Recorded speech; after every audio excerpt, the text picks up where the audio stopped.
Hello everyone, how are you doing? I hope that you are doing so very well. Today we're going to be talking about all the books that I read in the month of March. In total, I read 7 books this month, but I was also rereading some of those books, and I also started a bunch of other books that I haven't finished yet, so they'll be in next month's wrap up. I also want to talk about Kindness Challenge, because I completely forgot about that. I'm the worst. So this month, I'm just going to challenge you to compliment one person every day on something really meaningful and substantial. A compliment that is geared towards them, not something that they own. I like your sense of style. You have great fashion sense. That is more directed at the person than the outfit. And again, I'm so sorry. I totally forgot about the Kindness Challenge because I'm the worst. If you have any awesome experiences with doing the Kindness Challenge for the month of April, tweet me or send me a message on Tumblr or something so I can collect them and talk about them in next month's wrap up. Now let's get into the books. My least favorite book of the month is The Love That Split the World by Emily Henry. I know a lot of people have really been loving it, but I am not one of those people. This is a YA time travel sci-fi kind of book about a girl who sees apparitions, and then one of those apparitions is like, you have 3 months to save him, and she's like, what does that mean? And then she starts seeing glimpses of things that are not supposed to be there, that are just out of place, and so she's trying to figure it out, and she meets a boy. Things happen. I buddy read this with Raylene at Padfit Prong 07, and we both disliked it, so I was really glad that I was reading it with someone that disliked it. The positive things is that the writing was beautiful and that at the end, the message was also beautiful. However, I was just so confused by this book. Info dump on info dump, pages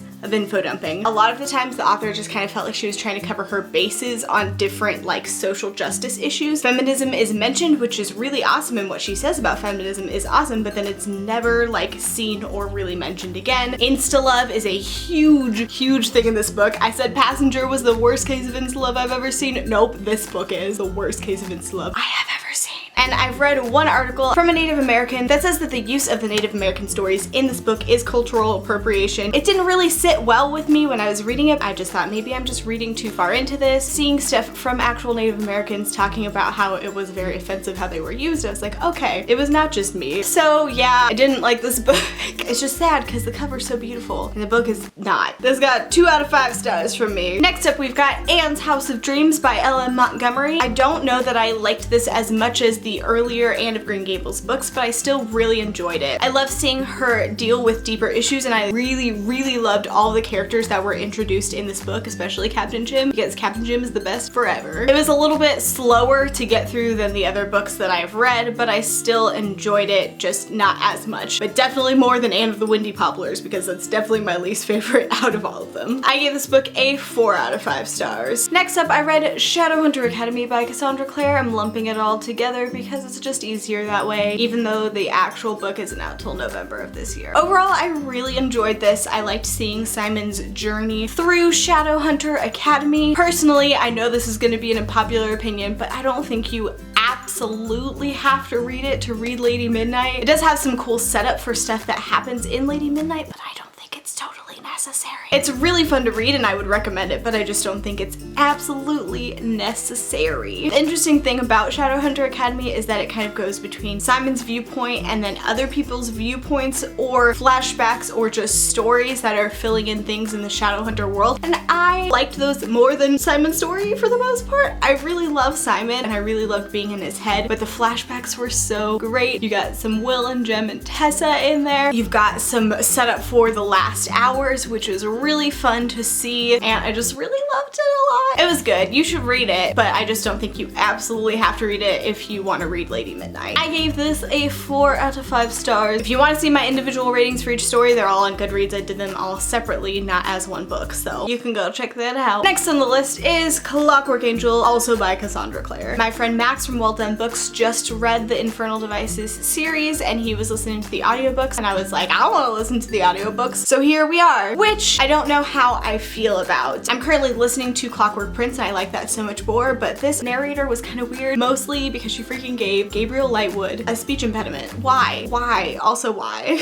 But overall, it was really fun to listen to. I really loved getting in this world again because I'm pretty sure I haven't reread this book, or I've only reread it once. I love the steampunk elements. I love that it's a Tale of Two Cities loose retelling. Jem is a precious cinnamon roll. Will is a tortured soul. Tessa is the best. I don't think that I liked it as much as when I read it the first time. It went down from a 5 to a 4-star for me, but I still really liked it. It doesn't mean I don't really love these characters in this world. I just didn't enjoy it as much as I did the first time. Maybe I'll reread it again someday and it'll go back up to a 5 stars. Who knows? Who knows? And if you haven't read The Infernal Devices, what the crap are you doing? What are you doing? Read it. Read it. Next up, we've got probably what was my most anticipated read of this month, The Winter's Kiss by Marie Rutkowski. Let me just say, this book did not disappoint me. As a close to a trilogy, it was fantastic, and it's probably one of the better closing books that I've read. However, I don't think I liked it as much as The Winter's Curse or even The Winter's Kiss. I felt a lot of feelings while reading this book, and I definitely cried, but I feel like the emotions still weren't as strong as those first two books, and this book kind of dragged at different places. I wasn't just totally engrossed like I was with the first two books. I'd have really intense and like crazy moments and you were like, oh my gosh, and then it went to like boring stuff and I was like, this is still good because I like the characters, but like, why? Like I said, still really enjoyed it. I really love Kestrel as a character. She is so freaking fabulous and so smart and so wonderful. I love her so much. And Erin's just still great as ever. I gave this book a 4 out of 5 stars. Shout out to my local Barnes & Noble for having this out on the shelves early because it allowed me to read it in almost one sitting. Next up on the list is Illuminated by Amy Kaufman and Jay Kristoff. I enjoyed this book a lot. I also buddy read this with Raylene. We're trying to find something we both like, and I know she's not really enjoying this, so it makes me sad, but we're just gonna keep pushing through. Buddy read until we find something we both love. Illuminated is the account of the attack on this illegal mining planet, and then they all get picked up by these ships. They're trying to race away from another ship that is trying to attack them and kill everybody that was on that planet. It's kind of confusing what I'm saying now, but basically they're just on ships in space. And then a bunch of crazy stuff happens. You're just like, what?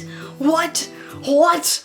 What? My main issue with this book is that it takes 150 pages for you to really get into the actual story. I guess that's standard, but like you can still write a story and it being really engaging and interesting for the first 150 pages and then get into like more intense story 150 pages in. But once you pass those 150 pages, it's pretty fantastic. I have a love-hate relationship with the multimedia aspects. While it is so cool and so interesting to have, you don't feel as attached to the characters because you're not really getting in their head or getting to know them. You kind of have an outside glimpse of them. Overall, really good, but a very slow start to this book. So I gave it a 4 out of 5 stars. Last but not least, you knew it was coming. Lady Midnight by Cassandra Clare. I love this book so much.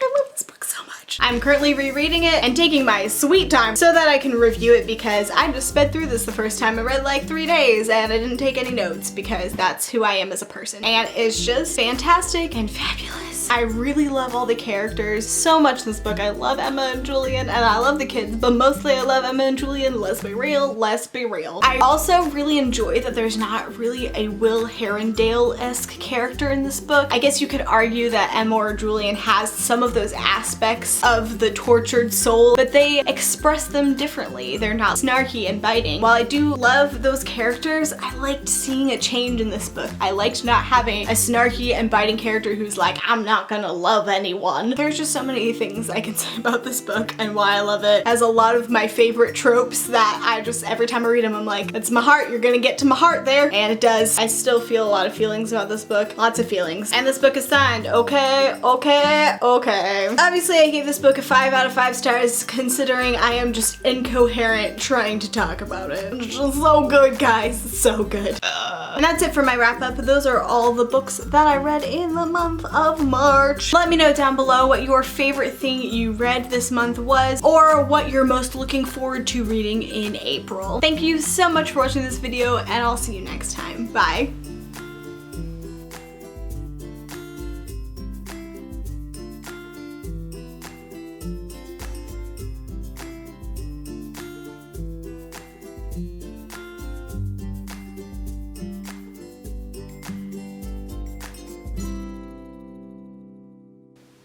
Okay, we good. It's like I'm senile or something. That's probably terrible.